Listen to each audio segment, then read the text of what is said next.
You find yourself standing in a narrow corridor deep within the Forbidden City, the year 1720. The walls around you are painted in imperial yellow, but the air tastes of fear and jasmine incense. Your silk slippers make no sound on the polished stone as you follow the elderly eunuch ahead of you, his shadow dancing in the flickering candlelight. You are 15 years old, and you have just been selected as one of the emperor's newest concubines. The eunuch stops suddenly and turns to face you, his eyes holding a mixture of pity and cold efficiency. Listen carefully, child. He whispers, his voice barely audible above the distant sound of water trickling from ornamental fountains. What I am about to tell you will determine whether you live or die in this place. These are not mere customs or traditions. They are the invisible chains that bind every woman who enters the Son of Heaven's bedchamber. Your heart pounds against your ribs as you realize that everything you thought you knew about imperial luxury and honor was a beautiful lie. The real rules of the harem are about to be revealed, and they are stranger and more terrifying than anything you could have imagined. Before diving into these forgotten stories of survival and suffering, if you enjoy learning about the hidden truths of history, consider hitting that like button and subscribing for more content like this. And please comment below to let me know where you're listening from. I find it incredible that we're exploring these ancient stories together from different parts of the world, connected across time and space by our shared curiosity about the past. The first rule they teach you is the most fundamental. You must never, under any circumstances, turn your back to the emperor. This seems simple enough until you realize what it actually means. When the Son of Heaven enters his chambers, you must somehow maneuver yourself so that you are always facing him, even as you undress, even as you move about the room, even as you perform the most intimate acts. The women who came before you have developed an almost supernatural ability to move sideways, to pivot, and glide like dancers, never once allowing their spine to face the man who holds their life in his hands. But why? The answer lies in the paranoid mind of absolute power. An emperor who rules over 300 million subjects knows that death can come from anywhere, even from the soft hands of a beautiful woman. A concealed needle, a hidden blade poison under the fingernails. These are the weapons that haunt the dreams of the most powerful man on earth. Your back turned toward him represents a moment of vulnerability where anything could be hidden, anything could be drawn. You learn this lesson from watching Min, a concubine who has survived 3 years in the harem. She moves through the emperor's chambers like water, never abrupt, never showing her back. When she needs to reach for something behind her, she turns in a graceful arc, her eyes never leaving the emperor's face. When she removes her robes, she does so with a fluid motion that seems choreographed, each garment falling away, while she remains in an eternal state of partial genuflection. The second rule is even more disturbing. You must never speak unless spoken to, and when you do speak, you must refer to yourself in the third person. You are not I. You are this unworthy slave or this lowly concubine. Your individual identity, your sense of self must be erased the moment you enter his presence. The emperor does not make love to people. He makes love to vessels, to objects that exist solely for his pleasure. This linguistic erasure goes deeper than mere protocol. It rewires your brain, forces you to think of yourself as something less than human.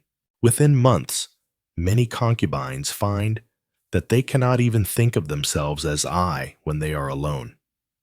They have become fragmented beings, their very thoughts colonized by the grammar of submission. The third rule involves your eyes, and it is perhaps the most psychologically devastating of all. You must never look directly into the emperor's eyes during intimacy. Your gaze must be fixed on a point just below his chin, creating the illusion of submission while avoiding the dangerous territory of genuine eye contact. But this is not about respect. It is about preventing the emperor from seeing your soul, and more importantly, preventing you from seeing his. Eye contact creates intimacy, and intimacy creates complications. The emperor must be able to use your body without confronting your humanity.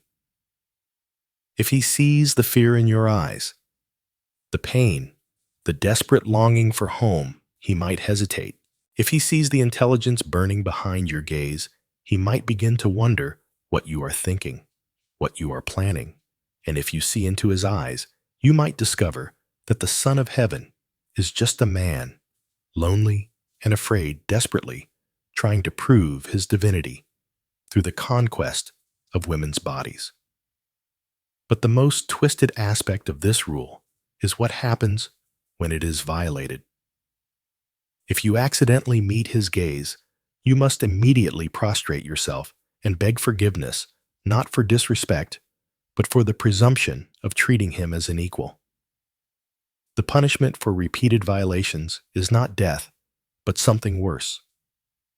You are sent to serve in the quarters of the eunuchs, where you will spend the rest of your life as a reminder to other women of what happens when you forget your place. The fourth rule governs the most intimate moments of all. During the act itself, you must maintain complete silence unless the emperor specifically commands you to make noise. But this is not about discretion or modesty. It is about control. Your pleasure, your pain, your very breath must be regulated by his will. If you cry out spontaneously, you are acknowledging that you have an independent physical response, a body that exists beyond his control. This cannot be tolerated. The enforcement of this rule creates a horrifying theater of intimacy.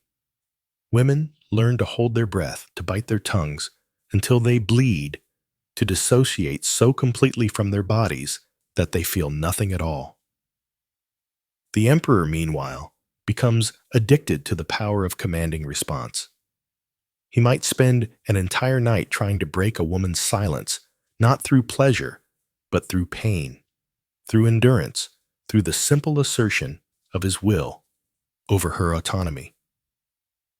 Some women break under this pressure. They develop a condition the palace physicians cannot name, a complete inability to make any sound at all. Even when they are alone, they become living ghosts, their voices stolen by the impossible demands of imperial desire. The fifth rule is about timing, and it reveals the mechanical nature of imperial sexuality.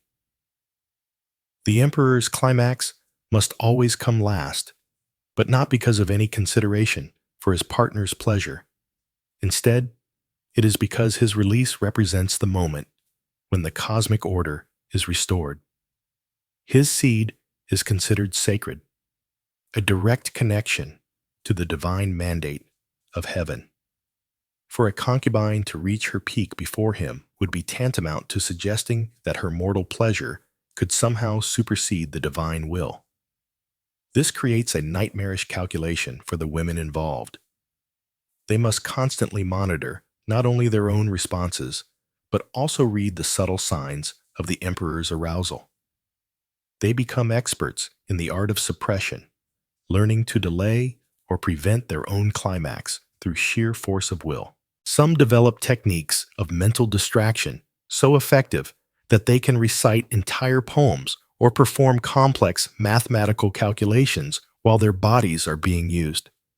The sixth rule involves the aftermath, and it is here that the true cruelty of the system becomes apparent.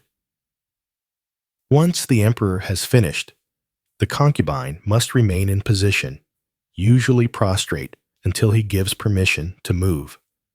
This can last minutes or hours, depending on his mood. But during this time, she is not allowed to clean herself, to adjust her position for comfort, or to show any sign of physical discomfort. The purpose of this rule is to reinforce the fundamental inequality of the exchange. The emperor can immediately return to his normal state, can dress, can call for refreshments, can even summon other concubines. But the woman who has just served him must remain frozen in the position of absolute vulnerability, her body still bearing the evidence of their encounter until he decides to release her from this final act of submission. The seventh rule is about pregnancy, and it reveals the complex intersection of politics and biology in the imperial harem. If a concubine becomes pregnant, she must immediately report it to the head eunuch, not to the emperor himself. But here's the twist. She must report it even if she is not certain, even if she only suspects. The penalty for failing to report a pregnancy is death. But the penalty for falsely reporting one is a beating that leaves permanent scars. This creates a state of constant anxiety about every bodily function. Women become hypervigilant about their cycles, their appetite, their energy levels. They develop elaborate systems of tracking and monitoring their own bodies, turning their physicality into a source of terror rather than strength. The lucky ones learn to read the signs accurately. The unlucky ones guess wrong and bear the consequences on their skin. But the most insidious aspect of this rule is what happens to confirmed pregnancies. The concubine is immediately isolated from all other women and placed under constant surveillance. She is not being protected. She is being monitored to ensure that she does not attempt to terminate the pregnancy or harm herself. The potential heir is valuable. The woman carrying it is merely a vessel that must be kept functional. The eighth rule concerns the presence of other women, and it reveals the calculated way that jealousy and competition were weaponized in the imperial harem. When multiple concubines are summoned to the emperor's chambers simultaneously, there is a strict hierarchy of interaction. The most favored concubine leads, but the others must participate in specific ways, sometimes as audience, sometimes as assistants, sometimes as competitors in elaborate sexual performances. The psychological impact of this rule cannot be overstated. Women who might otherwise form alliances or friendships are forced to view each other as threats and obstacles. They must perform desire for the same man while simultaneously competing for his attention. They must appear to enjoy scenarios that reduce them to interchangeable objects while maintaining the facade of individual devotion. The most heartbreaking aspect of this rule is what it does to genuine friendships. Women who care for each other are forced to participate in each other's degradation. They must watch their friends be used and humiliated, and they must sometimes be the instruments of that humiliation themselves. The bonds between women, which might otherwise provide comfort and resistance, are systematically corrupted and weaponized. The ninth rule involves the emperor's moods, and it demonstrates the impossible standard of perfection demanded from the concubines. They must be able to instantly read and respond to the emperor's emotional state, adjusting their entire demeanor and behavior accordingly. If he is angry, they must be soothing but not presumptuous. If he is sad, they must be comforting but not pitying. If he is celebratory, they must be joyful but not overly enthusiastic. This requires an almost superhuman level of emotional intelligence and self-control. The concubines become expert psychologists, studying every micro-expression, every shift in posture, every change in breathing pattern. They develop an intuitive understanding of power and ego that would make modern diplomats jealous. But this expertise comes at a terrible cost. They lose the ability to have authentic emotional responses of their own. The 10th rule is about memory, and it is perhaps the most tragic of all. The concubines must remember every detail of their encounters with the emperor. What he said, what he did, what pleased him, what disappointed him. But they must also forget these encounters the moment they leave his chambers. They must maintain perfect recall in his presence and perfect amnesia outside of it. This creates a split consciousness that many women find impossible to maintain. They develop elaborate mental filing systems, ways of compartmentalizing their experiences so that they can access them when needed and suppress them when necessary. Some succeed in this psychological juggling act. Others break entirely developing conditions that we might now recognize as dissociative disorders. The 11th rule concerns the seasonal nature of imperial desire. The emperor's sexual appetite follows the rhythms of the agricultural calendar, with specific months and festivals requiring different types of performance and presentation. During harvest celebrations, the concubines must embody fertility and abundance. During winter solstice, they must represent the return of light and warmth. During times of war, they must channel martial energy and strength. This means that the women must constantly reinvent themselves, becoming living representations of abstract concepts rather than individual human beings. They must study not only the emperor's personal preferences, but also the cosmic and political significance of different times of year. They become actresses in an elaborate theatrical production, where the script is always changing and the stakes are always life and death. The 12th rule involves the presence of witnesses, and it reveals the voyeuristic nature of imperial power. Certain encounters must be observed by eunuchs or senior concubines, not for the emperor's pleasure, but to ensure that the rules are being followed. These witnesses are required to report any violations, any signs of genuine emotion, any evidence that the concubine is experiencing the encounter as anything other than a sacred duty. This creates a terrifying panopticon of sexual surveillance. The women never know when they are being watched, never know who might be reporting on their performance. They must maintain the facade of perfect submission, even when they think they are unobserved, because the consequences of being caught in a moment of authenticity are severe. The 13th rule is about gifts and rewards, and it demonstrates the psychological manipulation at the heart of the harem system. The emperor occasionally bestows presents on his concubines' jewelry silk delicacies, but these gifts come with invisible strings attached. Accepting a gift means accepting a debt that can never be repaid. The concubine must express gratitude not just for the gift itself, but for the honor of being chosen to receive it. More insidiously, the gifts are used to create hierarchies and jealousies among the women. A concubine who receives a valuable present becomes a target for resentment from others. But refusing a gift is seen as an insult to the emperor's generosity. The women are trapped in a system where every kindness is a weapon and every reward is a punishment. The 14th rule involves the concubines' families, and it reveals the true scope of the harem's control. The women's relatives are essentially held hostage to ensure their compliance, but the threat is not just against their lives. It is against their honor, their social standing, their ability to marry and have children.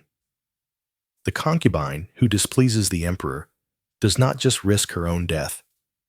She risks the destruction of everyone she has ever loved. This creates a psychological burden that extends far beyond the walls of the Forbidden City. The concubines carry the weight of multiple generations on their shoulders. They must perform not just for their own survival, but for the survival of their entire family line.